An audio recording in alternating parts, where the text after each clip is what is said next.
মনে রাখবেন, পুরুষ বড় মারাত্মক জিনিস। পুরুষ যেই নারীকে খুব সহজে পায়, 2 পয়সাও মূল্যায়ন করতে চায় না। আজকে আমার লেকচারটা অনেক দামি বন্ধুদের জন্য, যেটা আমি কখনো দেই না এর আগে। This is my first time যে আমি এত গুরুত্বপূর্ণ কথা বলছি। অনেক দামি কথা আজকে আমি বলার ট্রাই করছি।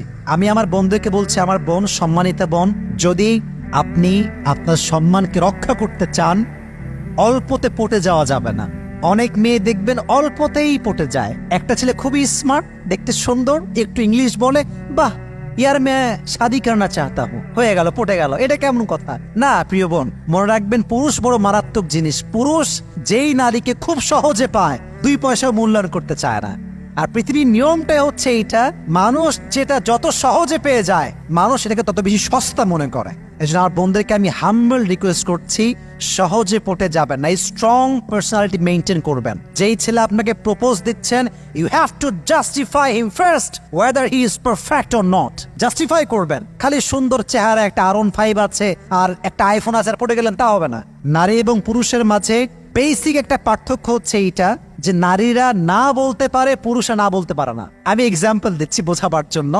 মনে করেন রাস্তায় একটা মেয়ে হাঁটছে, আপনার পছন্দ হয়েছে বিয়ের জন্য, যে আপনি বিয়ে করবেন, আপনার উদ্দেশ্য খুবই ভালো, তো বলবেন কথাবার্তা মাশাআল্লাহ, অনেক সুন্দর ব্যবহার আপনার। তো যখন বলবেন যে may I have your number please, নাম্বারটা পাওয়া যাবে, মেয়ে দেখবেন সরাসরি বলবেন না, পাওয়া যাবে না, বাদ দেন, নাম্বার দেওয়া যাবে না। ছেলেরা এত বেশি ডেঞ্জারাস যে ছেলেদের ক্লাসে একটা মেয়ে ক্লাস করছে, যদি বলে ভাইয়া একটা কলম হবে, কলম, ওই স্বপ্ন দেখে যে এটাই মনে হয় আমার বউ হবে রে।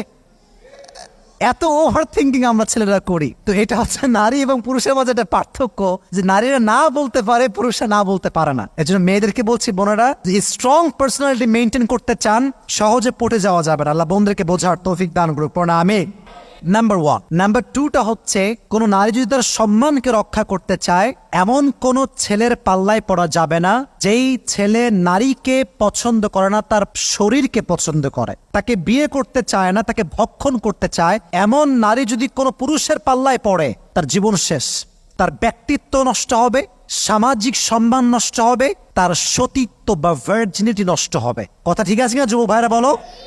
এটা খুবই দামি জিনিস। আমি বন্ধুকে বলো, বোন, দয়া করে, মেহেরবানি করে, যেই ছেলে আপনার দেহর প্রতি আসক্ত, সে আপনাকে ভক্ষণ করবে, কিন্তু যখন আপনার তাকে সবচাইতে বেশি দরকার, সে আপনার হাত ছেড়ে দিবে।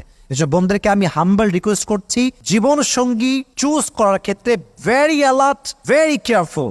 Number 3, and that is the last point, সেটি হচ্ছে, কোন নারী যদি তার সম্মানকে রক্ষা করতে চায়, ইউ মাস্ট বি এডুকেটেড। আমার বোন, আপনি শিক্ষিত হবে। যেই মানুষ শিক্ষিত না, সমাজে তার কোনো দাম নেই, এটা বাস্তবতা। আপনি বিশ্বাস করুন আমাকে, যে শিক্ষিত তার সম্মান আলাদা হতে পারে, তার টাকা পয়সা কম, তার সম্মান আছে। যদি নারী শিক্ষিত হয়, কি লাভ হবে? একজন নারীর স্বামী মরতে পারে না, বলেন পারে কি পারে না? তার ডিভোর্স হতে পারে কি পারে না? ডেফিনেটলি পারে। যদি সে শিক্ষিত হয়, তার সন্তান আছে, সে তার হাল নিজ ধরতে পারবে, সে কিছু করে খেতে পারবে, সে ফ্রিল্যান্সিং করতে পারবে, সে ডাক্তারি করতে পারে, সে যে কোনো সেবায় নিয়োজিত হতে পারে, সেটা স্কুলের টিচার হতে পারে, কলেজের টিচার হতে পারে, সে তার যত্ন নিজে করতে পারবে, তার কারো কাছে হাত পাততে হবে না, কারো পা ধরতে হবে না। নারী যদি শিক্ষিত হওয়া অনেক বড় দামি একটা জিনিস। খাদিজা রাদিয়াল্লাহু তাআলা আনহা তার সময়ে সবচাইতে বড় শিক্ষিতা নারী ছিলেন। সুবহানাল্লাহ পড়ে। স্বামী মারা গিয়েছে 2 জন, কয়জন?